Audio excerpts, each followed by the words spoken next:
I never thought I'd be one of those people writing into Reddit for closure, but here I am, 32 years old, sitting in a dark apartment, watching the life I built burn down from the inside, not from financial ruin, not from disease, but from betrayal, the kind of betrayal that wraps around your lungs like smoke and makes it hard to breathe even when you're alone. My wife cheated, not just once, not just in a moment of weakness. She carried out a full-on affair with her boss. And if that wasn't enough, it ended with a hospital call and a diagnosis that changed everything. We were married for 6 years, high school sweethearts actually. I was the safe guy, the planner, the one with the savings account, the meal prep Sundays, the vacation schedules. She used to tell me she loved how stable I was, how different I was from the guys she used to date. But now I realize what she really meant was I was predictable, boring, easy to manipulate. While I was building a future, she was reminiscing about chaos.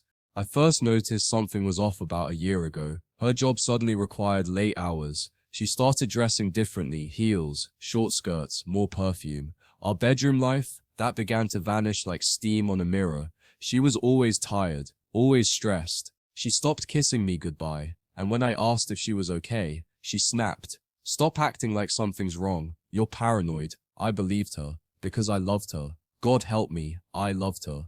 Then one night, I saw a message pop up on her phone while she was in the shower. The name wasn't saved, it just said private, but the message was impossible to misread. "Can't wait to feel you again. Same time tomorrow." I felt my knees go weak. My stomach dropped. That wasn't a misunderstanding. That wasn't innocent. That was betrayal. I didn't confront her right away. I wanted more proof. So I did what I never thought I'd do. I snooped. What I found broke me. Photos, hotel receipts, messages going back months. She wasn't just having an affair. She was in a full-blown relationship with her boss. She told him things she never told me. Called him babe. Said he made her feel alive. Said she couldn't wait to be free. Free from me. But I didn't lose my mind. I didn't scream. I planned. I gathered every screenshot, every message. I spoke to a lawyer. I got the paperwork ready. The divorce, the asset protection, everything. But I wasn't going to serve her yet, no. I wanted the mask to come off on its own. Then it happened. 2 weeks later, I got a call from the hospital. "Your wife listed you as her emergency contact," the nurse said. "She's stable, but she was admitted last night with severe pelvic pain and a fever." My heart sank. I rushed to the hospital, thinking maybe she had an infection or something worse. And when I walked into the room, she looked at me like a ghost. She was pale, trembling, barely able to speak. The doctor came in moments later and pulled me aside. "Her condition is the result of an untreated STD," he said, "specifically an advanced case of chlamydia that caused pelvic inflammatory disease. We'll need to keep her overnight." I just nodded. I didn't say a word. Not to him. Not to her. She started crying when we were alone, kept saying it was a mistake, that she didn't know he had it, that she didn't want to lose me, that it wasn't serious, it was just physical. I sat there, staring at her, not with hate, not with rage, but with the hollow realization that the woman I married didn't exist anymore. She was gone, replaced by someone who valued attention over loyalty, lust over love, validation over vows. I handed her a manila envelope. Inside the divorce papers, the messages, the photos, everything. "I already knew," I said. "I was just waiting for the right moment. And I think this is it." She screamed, pleaded, begged me not to go, but I walked out of that hospital room and never looked back. She tried to smear me online, told friends I abandoned her in the hospital, claimed I was cold and unforgiving, but when people saw the evidence, they vanished from her side. Her boss? Fired.